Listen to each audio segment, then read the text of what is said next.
There's no place to escape to. This is the last podcast. On the left. Side stories. From your glade. That's when the cannibalism started. Side stories. Yes.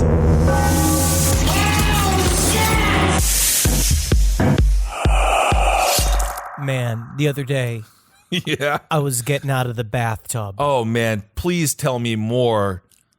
Dripping wet. Dripping, soaking wet. Dripping wet, my toes all wrinkled, covered with the residue of my Lush bath bomb. Oh, I can't wait. We don't even get ads for them. No. They don't pay us. It's disgusting. But I tell you what, there is nothing quite Your as back hair. quite as revealing as seeing yourself in the mirror, mid-hoist, as you are just getting up, and it's just me full, like I'm fucking straddling a big wet ceramic horse. And that's why we wanted to start this episode out thanking the essential workers who work in nursing homes, who look at bodies like Henry Zebrowski's on a daily basis for minimum wage while they're getting called racial slurs. Thank you. I saw my uvula. Oh, you ever do that? You that's in your mouth. I looked, I turned around, and the only way to describe it was like, I just looked at like a big black dog's eyes. But then in the center of that was a little light, and I realized, oh, that's like my fucking mouth hole. That is disgusting. Man, bath time. Bath time is strange at your house. No, I'm too big for the bath. Thank God for it. Welcome to Side Stories, everyone. Haven't been in a bath. I'm Ben with Henry. Haven't been in a bath in a long time. What if Last time I went to a bath, trench? that might actually work. That could also be my final destination at some point when I am buried in a shallow grave. What went wrong or what went extremely right? Well, any grave you're in can't be that shallow. You and your Polish wisdom and with all of your jokes and lard.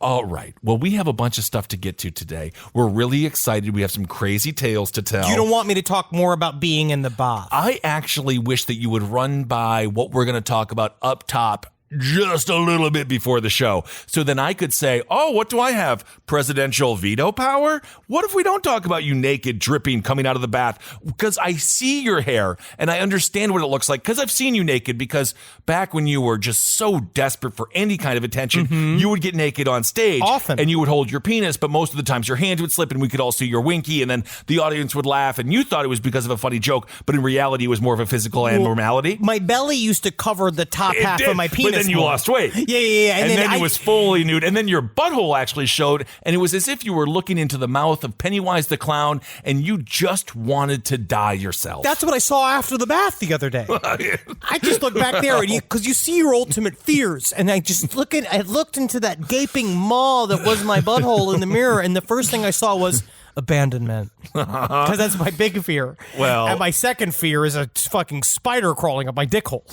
That would have to be a very, very tiny spider. Well, speaking of fears, let's talk about magic mushrooms to start, shall we? Sure. Because for some reason, I went through my mushroom phase about 7 years ago, 8 years ago, maybe cost a relationship or 3, but who needed them? You needed expansion. You were expanding your mind too much to allow love to be in there. Absolutely. I pushed it out, and then what came in? Nothing but a hatred for raw meat, because something about eating meat on mushrooms does not work. I went to Peruvian barbecue on mushrooms. I remember that. And I got blood sausage, and I was living like Indiana Jones in a temple of my own creation, my own doom, and it really freaked me out. This explains so much. This is why you won't go with me on my culinary adventures, because you got turned back in the day. This is very important. Actually, this has become therapy, because now we finally found the source of why you're afraid of adventurous eating. And it was because you had a fearful moment while tripping balls. It was like when we went to the Korean barbecue place when we were all on acid for seeing his bachelor party. Yes, Fraudsters. Check out Fraudsters. Fantastic Great show. And we went in there. Obviously, we were a confused bunch, but food is different on psychedelics. I remember one time, the first time I did acid. I had no problem eating Korean barbecue, and that was meat, but they would cook it up so nice. And we were doing blow. Oh my! No, we weren't. God. I don't know if we were doing blow. Well, yeah, we better not let the audience know. We weren't. No, full disclosure, for whatever political run, perhaps in Henry's future, I believe over that 78-hour period, we were fully a scientific study in how much the body can consume when unhealthy and still live. Like the fact that we're still alive, I don't think that anything could ever kill you. I do yoga now. Oh, that'll help. Anywho, well, speaking of magic mushrooms, Henry's been taking them. Marcus Parks, he's been microdosing. He's loving it. Everything is fine. I'm not freaking out. I'm not upset. I'm not concerned that my two partners in this wonderful company are currently microdosing like teenagers who just want to let their dad know that they are cooler than them. You know what? Actually, a building stands steadier on sand. So if you, yes, it does. No, it doesn't. That is an opposite parable. If you build a building on sand, it allows it to move, to age, when the winds blow, when the earth it shakes, when the winds it come. Because what you have to do, it has to be able to move. It has to be able to. You know what word is not used as much anymore? Jive. You have completely... It needs to jive with this environment, which is what it allows me and Marcus to be. We're way more wiggly now. You remember those little fucking things filled with gelatin they used to have in the 80s? You would throw it, and tubes? Everyone would drop it, and then your friend naturally put his penis in it? Yes, I know the tubes. I know the silly tubes. That's what your friends are now. That's what your co-business owners are. I don't think I'll be putting my penis inside of my friends anytime soon. God. Speaking of putting inside, this fella... He did magic mushrooms all wrong. Really you wrong. Think, how could you do that? Well, this dude injected himself with magic mushrooms, and then a fungi grew in his blood, which turns out gave him a bunch of organ failure. It's like a fucking horror movie. Just this idea that you would squirt mushroom spores into your blood. This comes from the Insider. Insider.com. But to be fair, we'll give him a little bit of, we'll put our empathy card up because he is bipolar, and I know that he was just trying to figure out how to solve the problems that he has. Unfortunately, this just wasn't the solution. I appreciate anybody who has an esoteric idea and makes it something physical. Just in that moment, you are a magician. But sometimes, every once in a while, the magician must admit, maybe the formula's off. Maybe because it is. A 30-year-old man with bipolar disorder injected himself with these quote-unquote magic mushrooms. I don't like how they always say magic mushrooms like it's some guilt. Honestly, all knowledge is in there. Not all knowledge is in magic mushrooms. You can't build the highways. Oh, give me a shot. When we took the most amount of mushrooms we've ever taken in account, like not in size, like it was a small mushroom, but it was like really powerful. Yes, we couldn't plug our TV in, and then Marcus had to come and save the day and plug the TV in. Everyone although you upset. Weren't there because you went home. Because you were tripping too hard. I just disappeared and I ended up in a bus stop and I somehow got home. I have no clue how I got home. This is a man experienced organ failure after turning psychedelic mushrooms into tea that he then injected into his veins. Not a good idea. No. According to a case report out this week in the Journal of the Academy of Consultation Liaison Psychiatry. That's kind of a fun day at work. I mean, it's better than, having to talk about the problems with Crohn's disease. I mean, it's better. Anything's better than COVID. Yeah, that's true. The 30-year-old man's family brought him to a Nebraska emergency room after he noticed he seemed confused. The man had bipolar disorder type 1. The doctors who wrote the case study learned, and he hadn't been able to take his medication. So they're like, okay, maybe it's some kind of shit going on. He's going through manic and depressive episodes, so he's got the after school special and the Halloween episode every day. It is not in his own good. Mind. The idea of fungus growing inside of your blood is so freaking trippy. It's so scary. And I feel bad for this guy who was already bipolar. So now when he's screaming, it's in my blood. It's in my blood. It's in my blood. Everyone's like, oh, must be another episode. But in this case, he's right. This is correct because sometimes you have to find out what's in that syringe. Yeah, always find out what's in the syringe. Always. He decided, which I guess makes some form of sense. If you're already injecting drugs, you think maybe just this could give me the same kind of kick that heroin would do, or when people inject cocaine. Or Jack Daniels, if you refer to Nikki Sixx, I believe. Nikki Sixx, the Motley Crue documentary, those guys...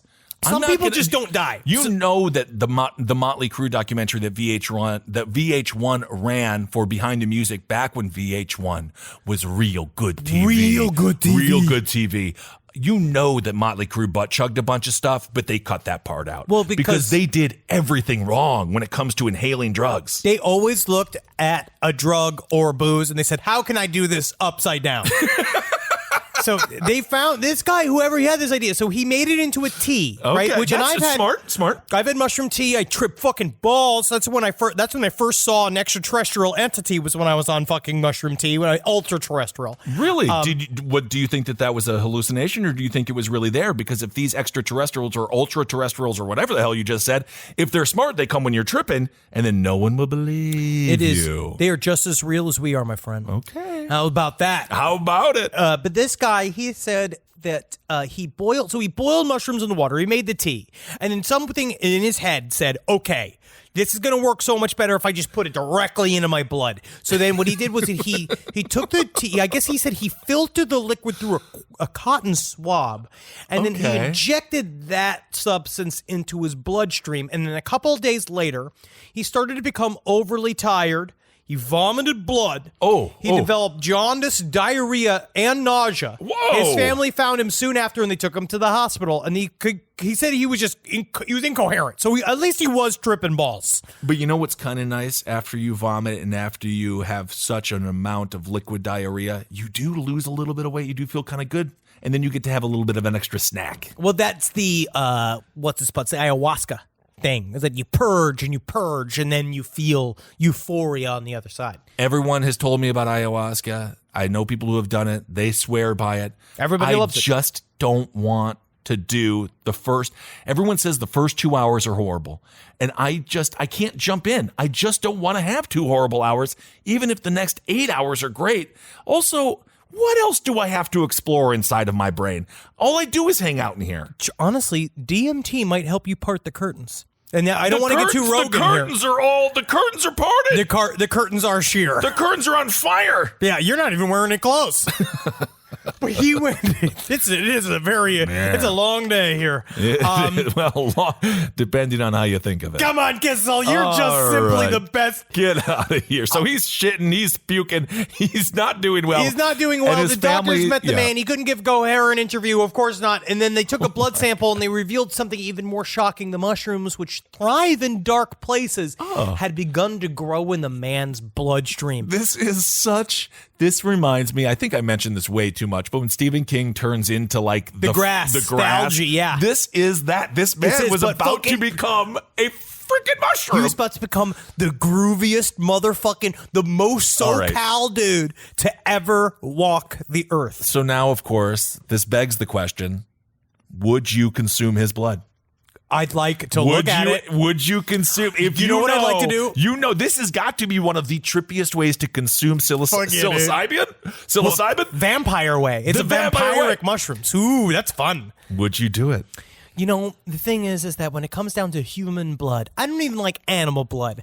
If you put it in like no one likes blood of anything, I don't think. Usually. You've seen that in hunting, they do blood. Then when you get your first kill, yes. you got to go out there and you got blood. You eat a little bit of that deer blood, and you suck on his little penis. You do all sorts of weird shit with the dead deer. I don't think you were talking to a hunter. I think you were talking to someone trying to molest you in the woods. Apparently, a hunter, when you first kill a deer, you have to legally marry it. You do. Before you can strip it, before you can do anything. You have to get a priest out there. Wow. And they're always hammered. But this, I would... If you made it into like a sausage, I'd eat it. But definitely talk about the fucking most killer way to do it. This is a cool short film, is what you're looking at here. The idea of vampires putting fucking magic mushrooms into their blood. And to not only trip and balls, but then you also become a fucking vampire, dude. That's pretty cool if you think about how fun it is to be a vampire. Unless, of course, you like daylight. In which case, it's quite sad. But a lot of times, these new so-called vampires don't care about the daylight. They don't care anymore about rules. I'm so sorry. We're not on to Blade 29 yet. If you are a vampire and I see you during the day, I'm calling you out. You're a faux pyre. You're not shill. A vampire. Yeah, you're a shill. And I refuse to acknowledge any vampire who is a daywalker. No. I hate vampires are nighttime creatures. And that's it. Creatures. You have a cape. You have an accent. You got a girl with a see-through shirt on. She's your friend. She can go out during the day. She can go out during the day. She can get you what you need. That's what's cool. But if I ever see a vampire out during the day, I'm calling bogus. But nonetheless, Henry mentioned COVID. A lot of people in the hospital because of COVID. But not this man. Yeah, people are in COVID. It's called. Oh, yeah, it's like a new Coca-Cola. I want some. But you know how Coca-Cola used to actually put cocaine in it? Hell yeah. This is a new Coca-Cola, but they put like a toxin in it that kills your family. Oh, it's daddy disease. It is. Every old man, he's dying today. God, this is not a good song. I love that song, Every Old Man is Dying Today, by Henry Zebrowski and the Foot Clan. He needed to be put on a ventilator so he could breathe. And then he was in the hospital for 22 days. And you can just imagine the what are you in here for conversations. You got to sit and you got to think about it. You have to think about it. 22 days. And then I guess they just they put a stir fry together and took the mushrooms out. I don't know how you get mushrooms out of a bloodstream. They scraped the blood. They got some blood janitors in there. I don't know what they do. I don't know what doctors do to clean the blood. How do you get active medicinal magic mushrooms out of your blood? I think you pump in new blood. Maybe that'll help. I don't know. Anyway, I don't know. I guess so. They do say he was given antibiotics and one antifungal treatment, which he was prescribed to continue taking. He's becoming a mushroom. Yeah. So I would just say, you know what, buddy? Lean in, have fun with it, become a mushroom. Well, now he's got a lot to think about. He's got a lot to think about there. Anytime you're in the hospital for 22 days, you got a lot to think about. Mostly, why is the food so bad? And who can turn this damn channel? Because I'm so sick of watching not Judge Judy, but Judge, oh my God, what was the name of Brown. Joe Brown. Joe Brown is worth it.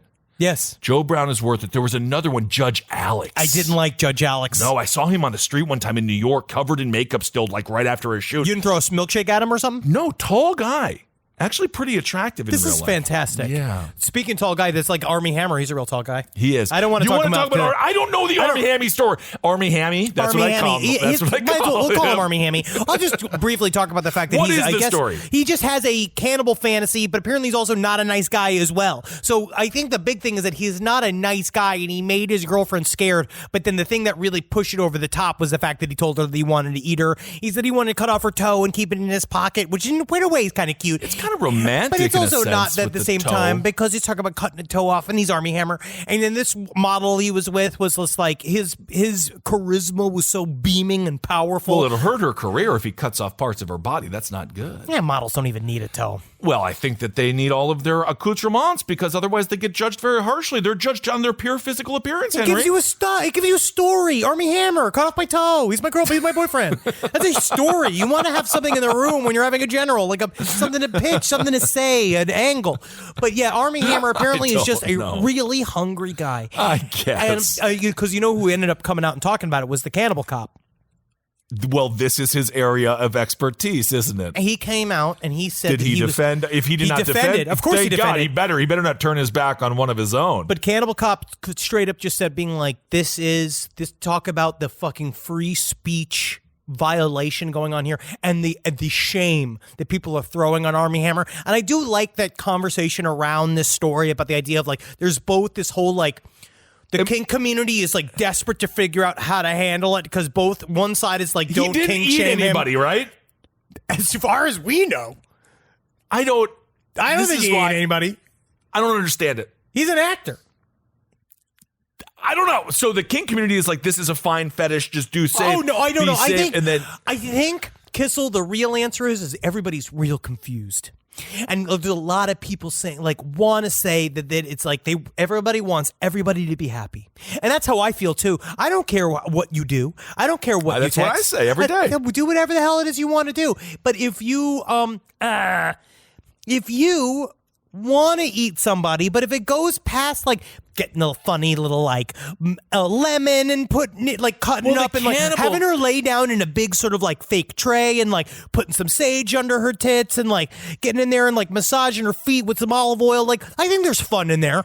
But I think that you can't. But everybody has to be into it, and she has to be like, "Oh, I'm a piggy ready to be roasted," and you'll be like, I'm a chef from England. Oh, I'm a chef, and I've come to cook you up." And then a great accent. But honestly, when it comes down to it, for me, even though we're in the middle of this fantasy, in the end, I'm just trying to have sex with you. Right. So, we're getting into all the chef stuff, and I've got all this mise en place in set, and I've been doing all this prep, and you've been brining for an hour. I've got her in there. She's up to it. brine. She's got a snorkel. But well, that's good. You can breathe. You don't want to put the temperature too hot there. No. You want a brine to be cool. And you go in there and like, yeah, sure. But in the end, I am really not trying to eat you. All of this was just to get me fluffed up before the sex began. But because after this, let's be honest here. I'm going to genuinely be hungry. We got to go to Applebee's. I got to go to some kind of restaurant. Nowadays, we can't even go to Applebee's. We got to get it delivered.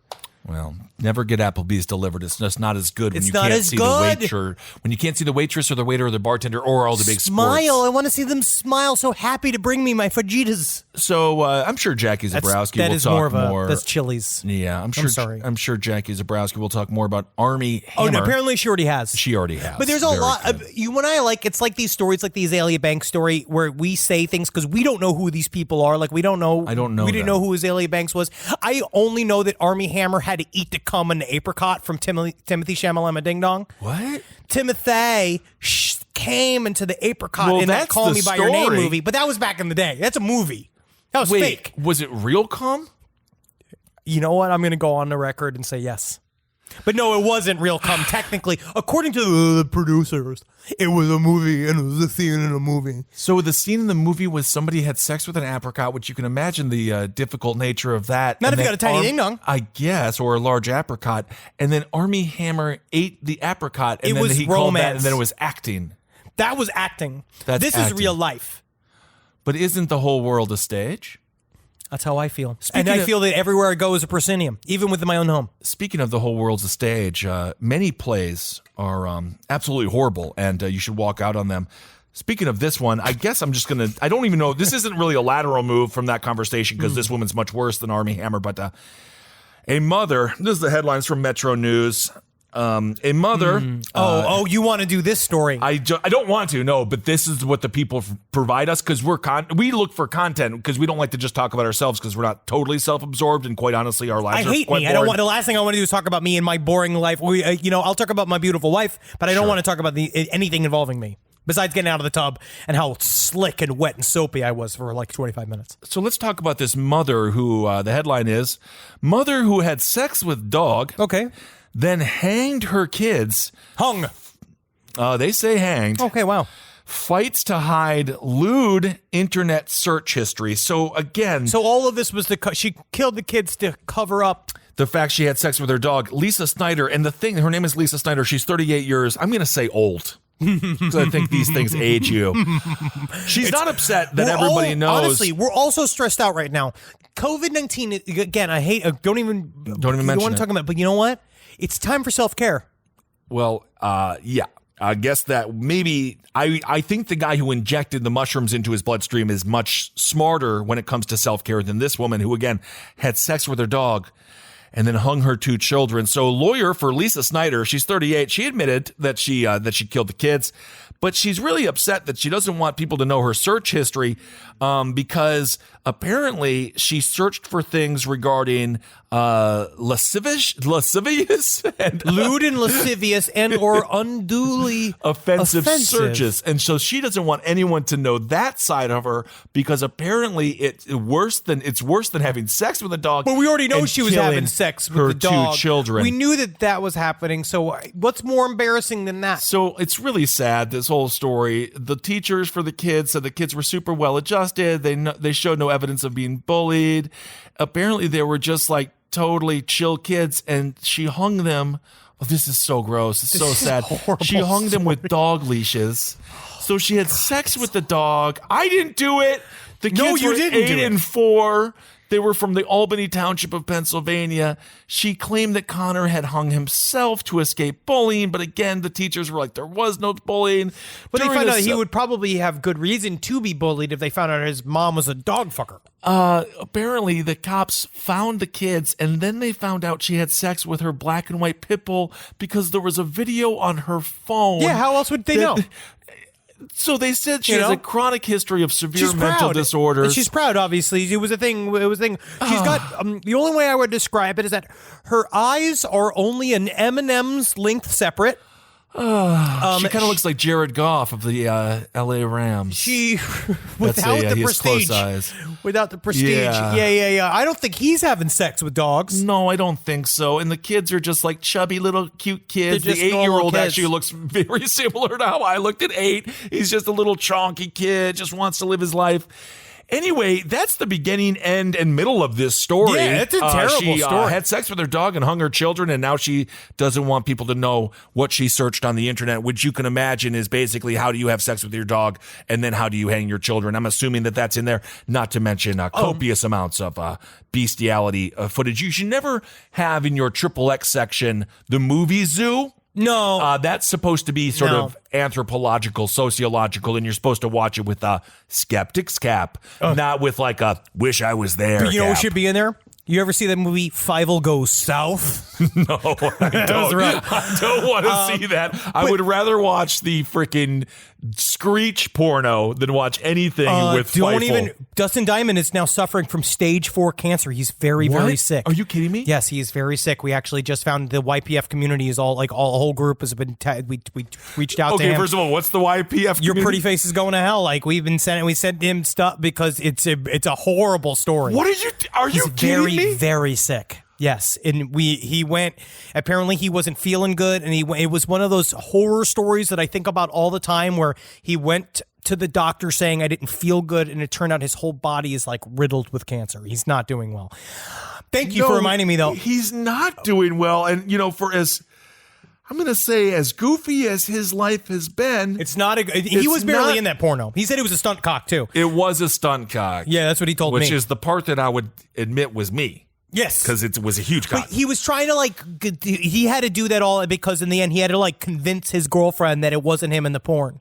Oh my God, he's 44 years old. Yeah, it's very sad. And Lopez, of course, Mario Lopez, the one who was super attractive, and he was Slater, who was his the biggest life just gets better and better and better and better. He says he connected with Dustin earlier in the evening, and although the news of the diagnosis is heartbreaking, we remain positive that he'll overcome this, praying for him and his family. But I don't think that you do overcome this. It's very difficult. We'll see what happens. Give good vibes to Dustin Diamond. Good vibes. He did stab somebody outside That of was it. He had a whole long explanation for that story, and too. the guy, honestly, it was in Wisconsin. I know it was in Grafton, and I know that area, not necessarily the greatest people on earth. Because there were some people at a sports bar. Unless we're going there for a live show, Grafton. No, there were some people at a sports bar that were very racist when the Metallica song Master came on. And there was one black guy there, and I yelled at everybody. That's really very mad. Because they kept on singing that song to the black guy, and I was like, maybe you want to, what are you doing? Yeah, and then I screamed at everybody, and then the whole thing, I made everything very awkward, because I do that sometimes. No, you did. You fought for the peace. You fought for justice. Well, they walked out, and then I also found out that one of those racist assholes was a coach on the football team. And I anyway, sometimes when I have righteous indignation, I go crazy. Righteous indignation is the most important, best feeling in the world. Oh, I love it when I can actually freak out and no one can say that I'm wrong. But you know what I also love the internet is that as a comment, first of all, there was put a pin in it. Just good luck, Dustin. Hope you're doing well. Send vibes. This story, what Send I like, cocaine too. Yep. The mother had sex with the dog story. What I love about the internet is no matter what, is that if you look at the comments are great. So what are those?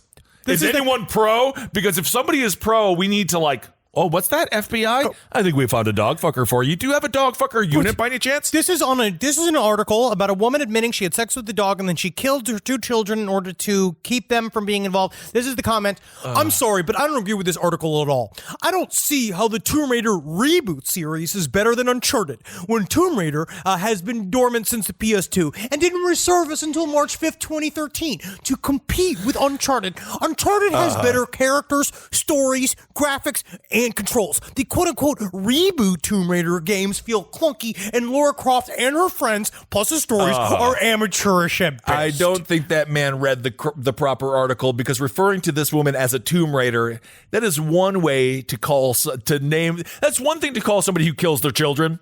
4 to 8 years old, the Tomb Raider. She's not a Tomb Raider. She's a vet raper. Yeah. That is what she is. Sad. She is not. She's raiding the Petco. Also, Tomb Raider, great name for a whole series of different types of clinics you can imagine. All right. Well, thank you so much for that wonderful insight. When it comes to someone who wanted to talk about Tomb Raider, I just finished Ghost of Tsushima, And it was as beautiful as anyone could ever imagine. Still playing my Amori game, fucking just the sap and sad. I just leave this world and I become a sad Japanese boy for an hours at a time. Well, Henry, I have to actually, this is a very important story for you. And I want to talk to you about this. What? Because there's some speculation this is a hate crime against religious beliefs. Yeah. So, did you see there was an arson in New York? Oh, I saw at the this Church story. of Satan. I saw the Church of Satan was burned down. Adam's family style home in Poughkeepsie. It burned, and apparently, member Isis Vermouth promises a hex on the culprit. This story is a little bit complicated, and we don't quite know what's going on here. It was not a Church of Satan. It was a home. Not. No, it was called what they called a Halloween house. This was in Poughkeepsie, New York. It was a house that was very famous for having gatherings, especially for the Church of Satan. But it was like this Addams Family looking crazy house that was a kind of a meetup place for members of the Church of Satan. Honestly, it sounds freaking awesome. No, it was dope. But this guy, apparently some person just came and just set it on fire. No, it was created it was in the 1900s. Somebody did light it on fire, and there were surveillance footage. They showed a dude, he's just walking up to the house at 5 a.m., so you know he's completely sober. Yes. He's got 2 gas cans. He starts splashing the liquid all over the front porch, and boom, just lights it up. High priest of the Church of Satan, Peter Gilmore, he paid tribute in a requiem to the house and said its former owner, Joe, quote, Netherworld Mandello, is a church member, and it's really unfortunate because no, it was incredible. It was decorated with devil sculptures. A hearse sat in his driveway for many years, and a sign of the garage read "Devil's Garage," which is what I think I'm going to have the same exact thing. The house served as a gathering place to celebrate Halloween and showcase the beliefs of its longtime former owner. And these also were some of the better Satanists in the history of Satanists, because during Trick or Treat, some Satanists put their nose up and they say, "I don't like the commercialization of the holiday," but you know what they did? They just gave candy to the kids. We work for Satan. All we do is we try to sell and move Satan units. And if you are a Satanist and you do not give full size, I'm not talking these mini fun sizes, because if it was a fun size Snickers bars, it would be a foot long.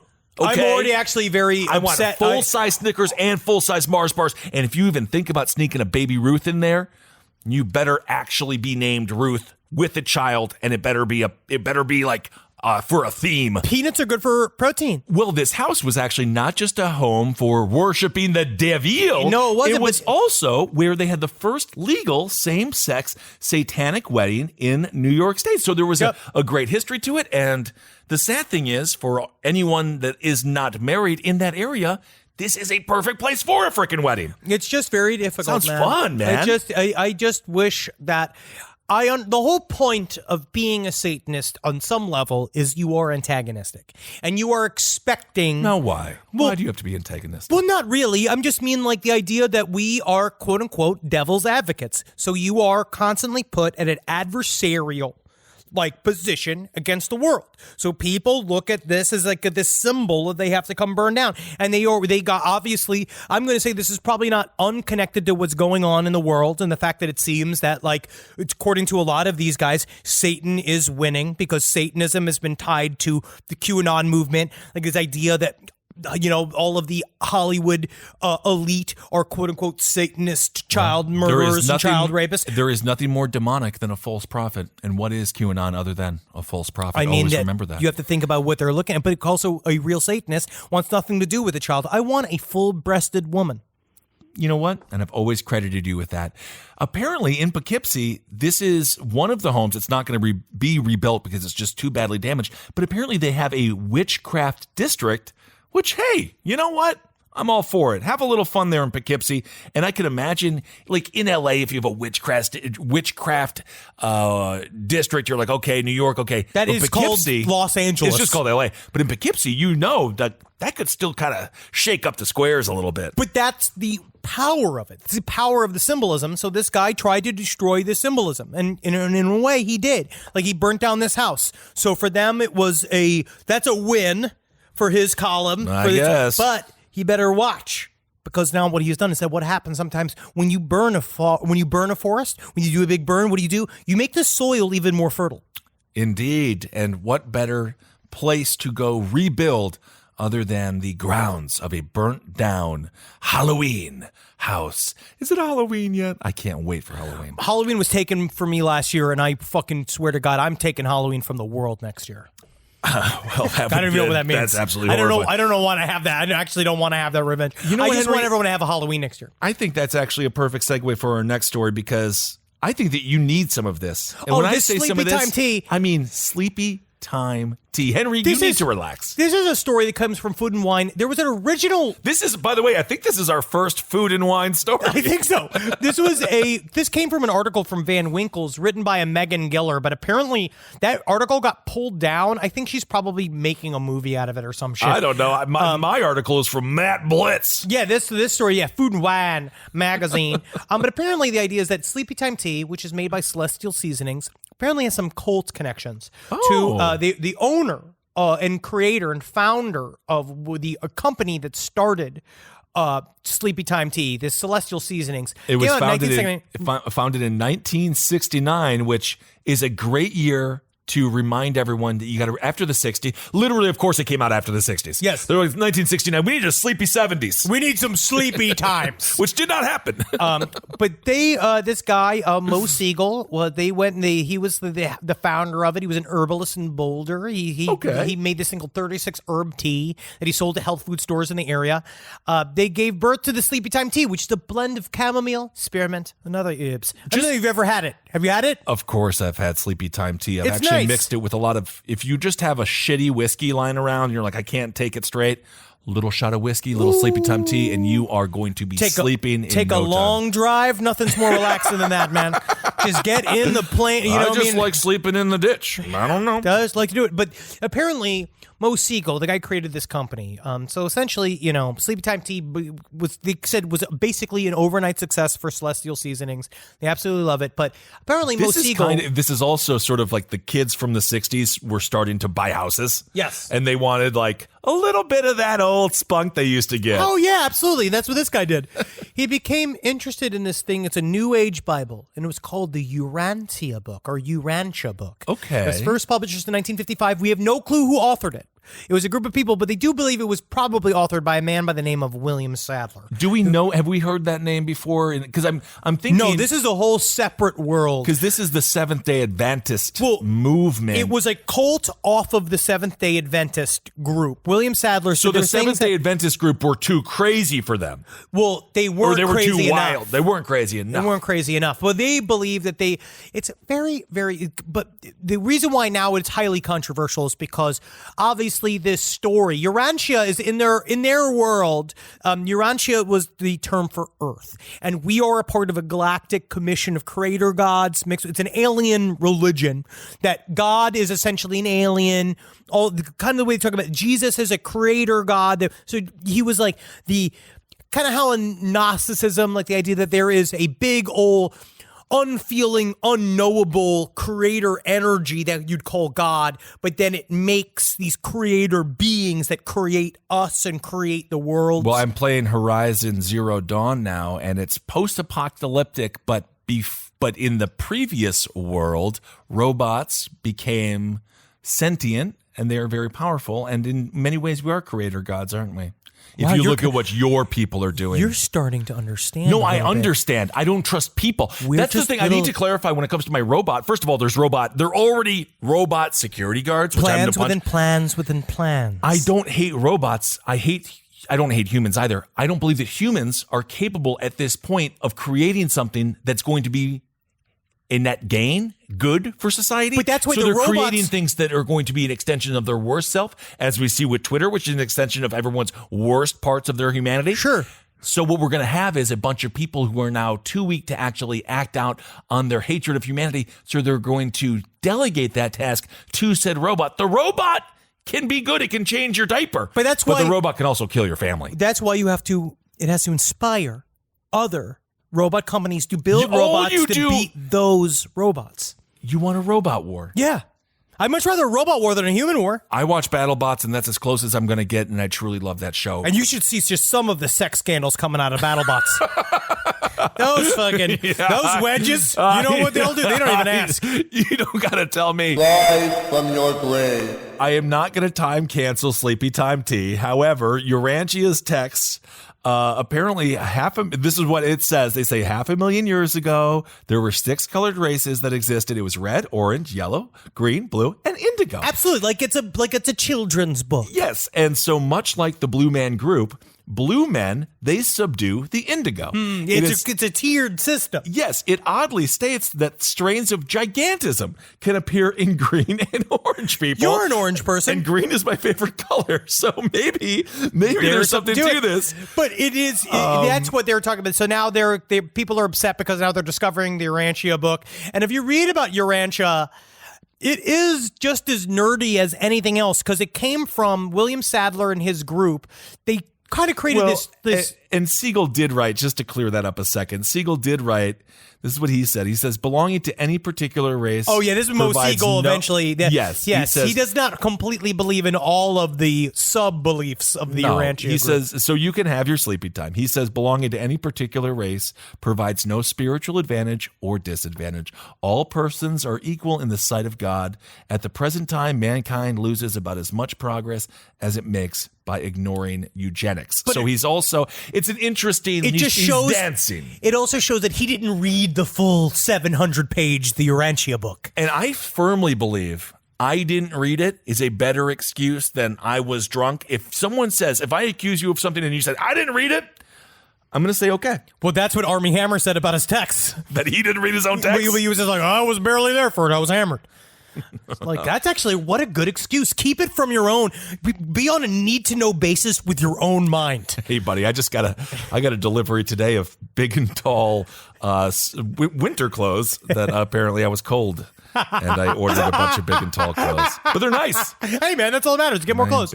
But this story is, you can read the Urantia book. It is non-copyright anymore. It passed the copyright. It was written sometime between 1924 and 1955 by a man that was never named, that was a consort of William S. Sadler and his wife, Lena Sadler, who were these physicians in Chicago that actually were notable skeptics. They had written several things debunking the paranormal, and then they said that this guy channeled this book, and then they just wrote it down. They wrote down all of these thoughts because it basically, but it has a lot of adherence. The Urantia book is not just the in the realm of Sleepytime Tea. You know who's a huge fan of it is Stevie Ray Vaughan.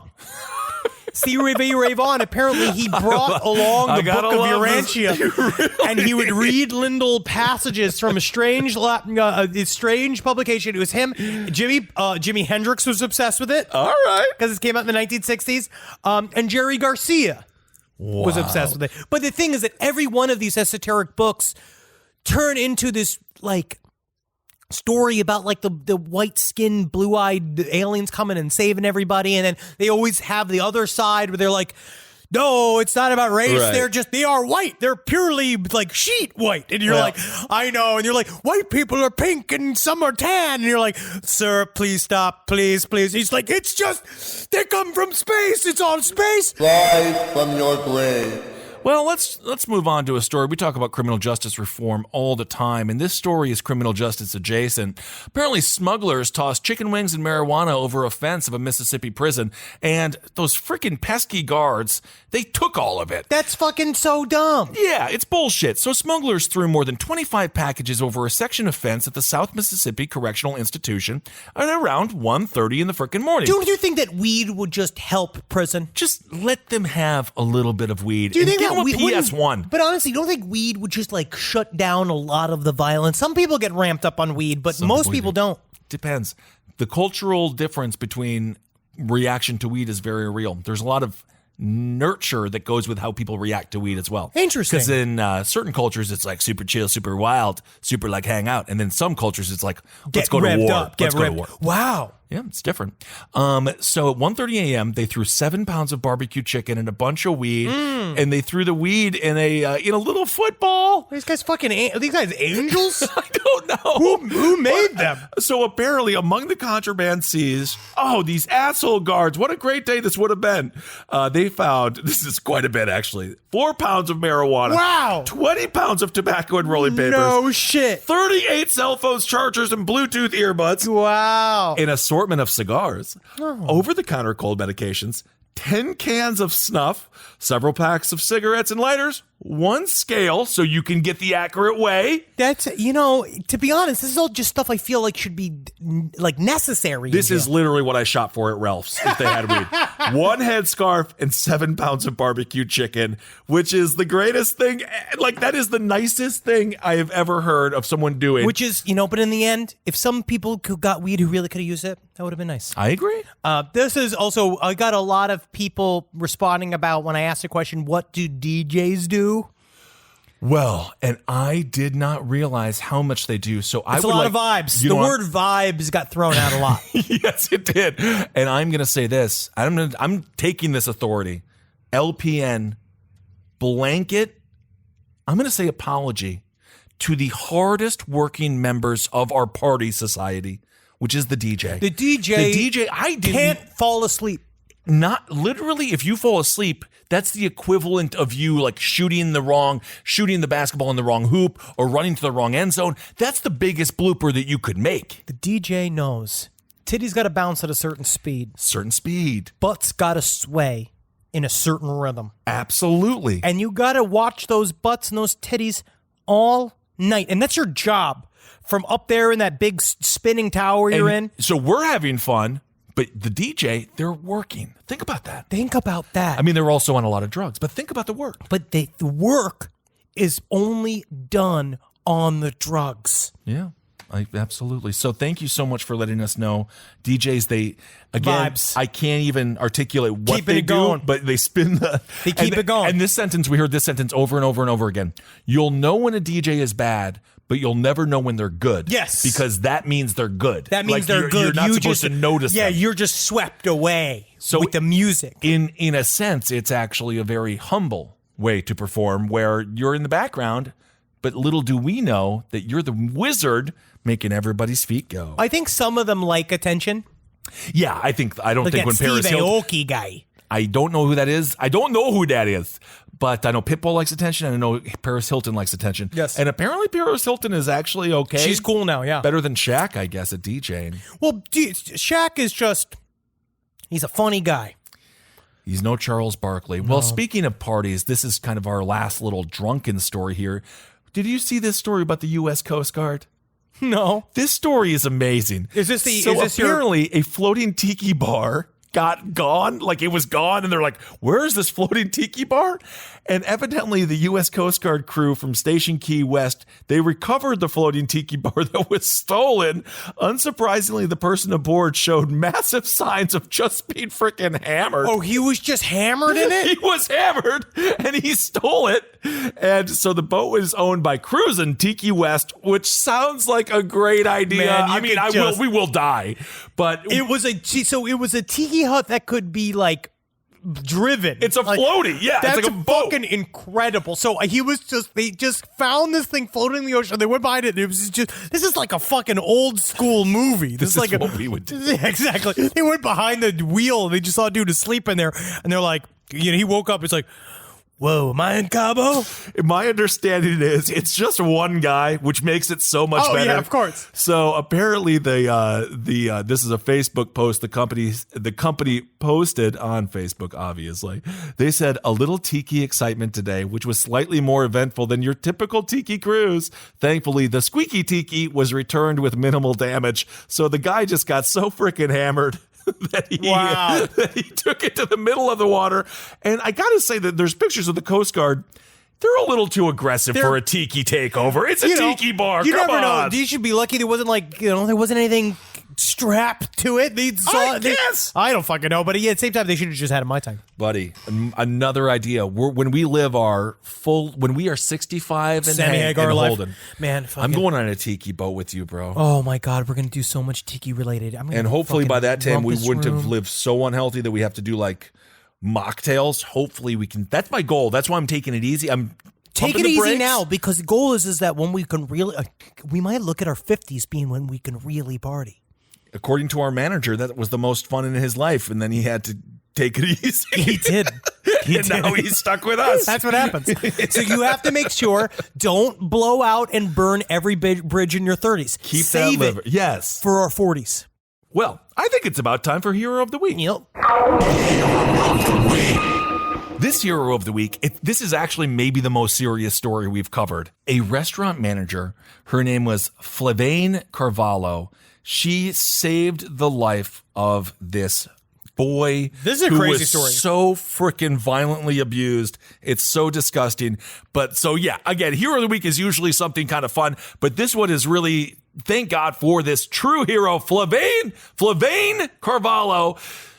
A couple of kids sit down in her restaurant. The kid is not allowed to order any food, and he's with his parents and his sister. And she's like, "Well, that's kind of weird. The kid doesn't eat." She noticed a bunch of bruises on the kid. The kid obviously looked completely disheveled. He had like burns on his body, and he had burns on his wrist that looked as if he was detained because he was living a waking nightmare. She held up a sign that says, "Do you need help?"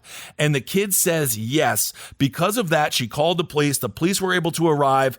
The police found bruises on his face and his arms, and the kid was taken into safe custody along with his other sibling. The parents, you cannot imagine how fat and frumpy these freaking assholes look like. They were so horrible, and I hope that they rot in a special kind of freaking hell, and I hope everyone spits on them every time they see them. Nice. Because of what they've done to this poor boy. Yeah, man. But thank God Flavane Carvalho was there to step up. There's a lot of gruesome details. The kid was like forced to eat dog food, you name it. So thank goodness for this good Samaritan. You did it! Flavane Carvalho. And if you see something like that, have the courage to step up and help, because you know what? Some people, they don't deserve the magic of children. I don't look at children. I don't look at them either. So that's a problem. Is that unless a lot of I have a child or my friend has a child. I'll look at that child. That's it. And then I say, it's a good kid. I'd be like, but that's the thing, is that when one of our friends has a child, then you constantly being like, are you being abused to that child? I think that we're safe with our children. I hope the so. LPN kids are all going to be safe. I hope so. They're all going to be safe. What I'd be more concerned about is you're going to try to take my job. Oh, yeah, exactly. 18 years from now, you're taking my job. Me? But that's just called paranoia. Yep. Yeah. No one wants our job. No, yeah, who wants this? This is a listener email time. Okay. Okay, here we go. TLDR, I saw Pegasus. Wait, what? Let's do this. This better not be a story of abuse. This is very quick. Okay. But this is, I love random ass flying shit that people see. I love stories of big birds. I love the story of like that kind of stuff. Not like just normal big birds, but I mean like huge birds. Cryptids. You sound like, here's like your coloring book. Here's your coloring book. Then thank you so much. Yeah, that'll be me in the nursing home. Thank you, Mr. Zabrowski. He says he likes big birds, so if you could squawk every time you go into the room, he really likes that. Yeah, I like you. Yeah. I was 6 years old. I'm able to remember the moments leading up to the sighting. My family and I were exiting the Red Robin. Yum. And we were making our way to our mom's van. Tired, I buckled my seatbelt into the old seatbelt pillow trick and rested my head. Oh, yeah. After Red Robin, that's nap time. Yeah. I looked up in the night sky, and that's when I saw it.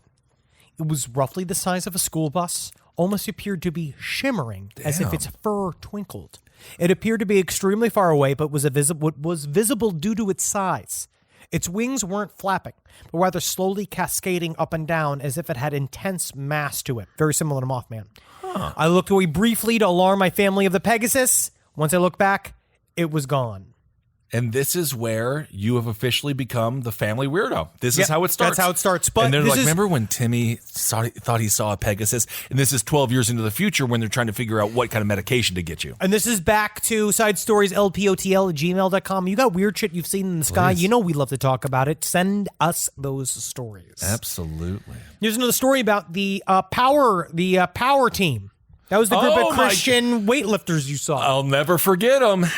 They were on it wasn't God. It was steroids. It was, but steroids aren't they all just like made by the Lord? This is one of my ultimate pet peeves is when people have a product and they don't know how to package it. No one wanted to go see these hogs blow up water bottles and lift weights and bend things.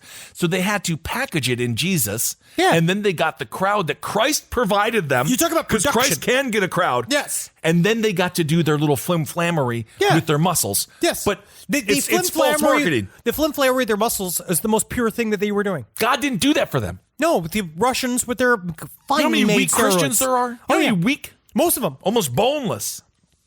Here's a good story for you. In the 90s, the Power Team decided to include dramatic plays into their show because big strongmen were also excellent actors. They would send a script ahead to the church. The church would fill the roles, practice, and then perform with the Power Team. I snagged the lead role for the play at my church. Hey. This is the plot. All right. I was a young woman who started dating a guy. We had sex, unfortunately not on stage. I got pregnant and then had an abortion. I then go to the ER because I'm dying for my abortion. The nurse leads me to accept Jesus before I die. They brought a real casket into the church. I laid in the casket for quite some time. And then Jesus, the gigantic Power Team man, comes and saves me and gets me out of the casket, leads me to the front of the stage and hands me my baby that I aborted. The church is crying and whooping and hollering and carrying on. They do this at the altar call they do it at an altar call for people to get saved. I was 12 years old. I am so freaking triggered right now. That's so funny. I was 12 years old. Oh, of course. Okay. So, oh, wow. This is so good. What a story arc. How did the Power Team ever come up with such a captivating tale? I love it. And here's another story. Here's a 100% true story of an experience I had in an abandoned haunted house known as the Tiger House. Oh, yes. The Tiger House in Mesa, Arizona was a well-known site for people at my high school. Everyone would go there and talk about their experiences. The backstory of the house, however, became an urban legend of sorts. Everyone has a different version of it. The best telling of it I have found on a post was, it is said that there was a little boy was killed when his treehouse fell over. Oh. And then the sister committed suicide over her brother's death. The father had a cage in his backyard and had a bunch of tigers in there. And he had to get together with some friends and he left them in the cage as he went to get some drinks. He came back and they were all dead. Yeah, that's a horrible place to leave your friends. I don't think so, unless you have good, strong friends. Well, it's still tigers. They're quite strong. Very good sense of character, though. Yeah. He later killed his wife and then committed suicide in the house to avoid being arrested for his wife's murder. It said that the children are buried under the trees next to the main brick fence. The brother is buried under the bigger one. That's a lot. I'm going to say that is ripe for a haunting. It does. So that does check out as far as where the ghosts would be. A lot of tragedy. Yeah. People have said to have experienced piano playing upon request, as well as whistling, hearing growls and yelling, and even accounts of being pushed or hit. I've been with friends a few times without experiencing anything until the last time I went. There were rumors it was going to be torn down due to neighbor complaints about all the kids trespassing there, of course. Oh, yeah. One of my best friends had never been, so I decided to take him. To get to the house, you had to walk down a gravel path and slip through a broken part of the fence. It's nighttime when we got to the house. Oh, that's fun, though, man. Oh, I miss it. I love that. I miss it. When we start heading towards it, we hear the sound of something coming towards us. It sounded like it was like when a dog that is chained up starts running towards you. My friend hears it too, and I see lights like a cat or a dog's eyes look like at night over by where the tiger cages are. We both book it out of there and back to my car. Still wanting to go back, we move friends to come with us. Yeah.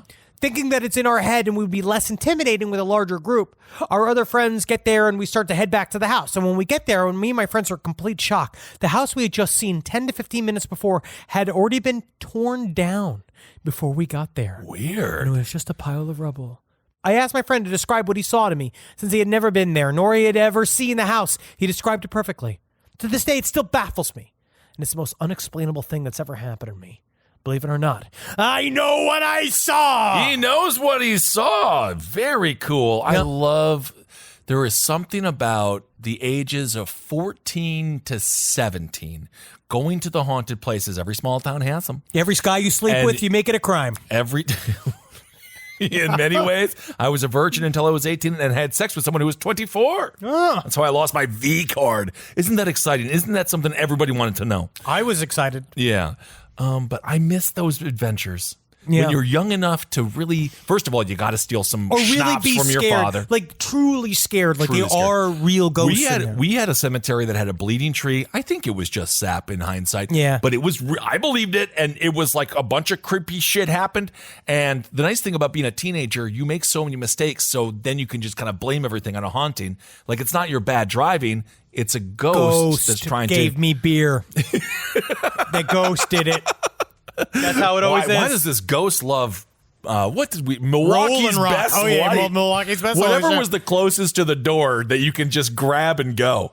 So That's what funny. we used to do. Well, another show, another perfect show. You know, we definitely spoke, and we're so happy to be with everyone, and we're hoping that everyone is doing as well as they can be out there. And we will be on the road in the second half of this year. Yes, we I'm will. going to snort the vaccine. I'll butt chug the vaccine. I don't We're give going a to do whatever fuck. the F we have to do to it. I'm gonna have to so get much it. fucking vaccine in my blood. You're gonna be able to suck my. I'm blood almost and going to the get. vaccine. I'll almost die from too much vaccine, which I think is just full blown COVID. Mm-hmm. So we're going to see you all, and we can't wait. Cannot we're going to wait. fist bump, and we're going to frickin'. I'm doing my dry Jan. I'm going to maybe even try to stay healthy and try to drop my lbs. So when I hit the stage, oh yeah, Ooh, you're gonna be like a shark.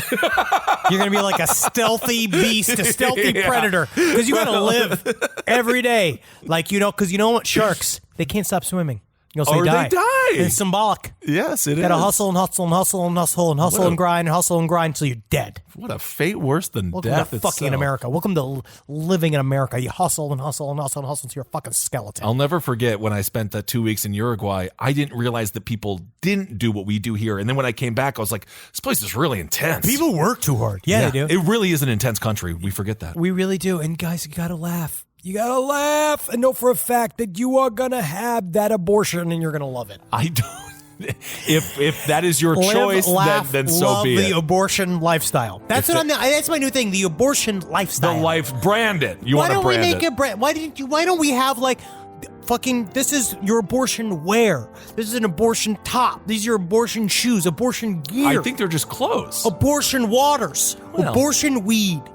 Okay, well, we'll see. If And that's what we'll be bringing with our new weed line, which I'm certain that our partners will love to hear it. Oh, they can't wait. Yeah. And I believe you have another L. No, I did. Love. That was. Oh, you have to love your. Yes. Yeah, I love all of it. Thank Yeah, you. you wrapped so it all much. up in one. It was so seamless that I So actually good. missed it with I'm my. so good at I'm this. always paying such close attention when you start talking about your abortion lifestyle plans for your big apparel company that you have. Because you know I'm going to do it. I'm going to do it with a Z. Abortion. I think that's fun. Well, whatever choice people make that is best for them is the choice that I support. Thank you for covering. Anyway, everyone. Speaking of which, it looks like the Last Prisoner project may It's going to be a doc. yeah, We're definitely well, giving to them. Like, very excited to. We haven't contacted them. No, I don't know if they want our but help. I actually have some contact information for them, so perhaps this may be more of a Top Hat thing. I might have them on Top Hat to talk about the exciting world of drug reform and Yeah, getting because I these could talk to people them out. about butthole magic. I actually have an article. I forgot to even bring it up today. There's a whole thing about butthole magic. Didn't we already do that with Sylvester Stallone's There's mom? more than one. Next week. Yep. This is wow. We actually did a Preview. hanger. Yeah, you better come back next week or you're gonna miss the butthole news. Hail yourselves, everyone. Hail Satan. Congratulations. What's one tidbit of the butthole that we can just give just to continue the tease? It's all about the shape of the cheeks, which is weird because it got nothing to do with the butthole. So gross. Oh, the butthole. So much butthole stuff. This show is made possible by listeners like you. Thanks to our ad sponsors, you can support our shows by supporting them. For more shows like the one you just listened to, go to lastpodcastnetwork.com.